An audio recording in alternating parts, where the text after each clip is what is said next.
Minyak satu dunia naik. Bukan Malaysia sahaja, satu dunia.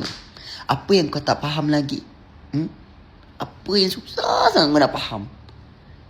Minyak satu dunia naik, bukan Malaysia je. Kau pakai AI pandai pula kan? Edit gambar kan? Buat benda yang bukan-bukan, kau pandai. Apa kata sesekali tu kau pakai AI, dah halang-halang kau pakai AI ni kan? Sesekali tu kau pakai AI, kau tanya AI. Buat research. AI, kenapa minyak kat Malaysia naik AI? InsyaAllah dengan izin Allah, AI tu jawab. Minyak bukan naik kat Malaysia je sayang, dia kata. Satu dunia naik. Sebab sekarang Strait of Hormuz tu dah kena block. Tempat laluan minyak tu. Tak semua kapal boleh masuk, tak semua kapal boleh keluar, dia kata. Sebab tu satu dunia minyak naik. Bukan Malaysia sahaja.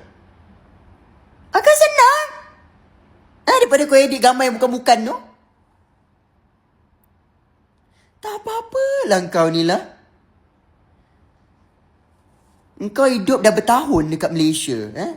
Ada yang 40 tahun, ada yang 47, ada yang 50. Dah 50 tahun kau hidup kat Malaysia. Malaysia subsidi minyak kau pakai minyak sewenang-wenangnya. Berterima kasih pun tak. Sekarang minyak naik, time tu kau nak attack negara kau. Bukan main lagi kau. Kau ingat orang nak bayar minyak mahal-mahal tu? Kalau boleh, hantar minyak tu sampai depan rumah kau. Free of charge. Tak ada COD. Kalau boleh. Ceritanya tak boleh. Apa kata kau korek belakang rumah kau? Kau ada minyak ke kau pump sendiri? Banyak bunyi lah kau.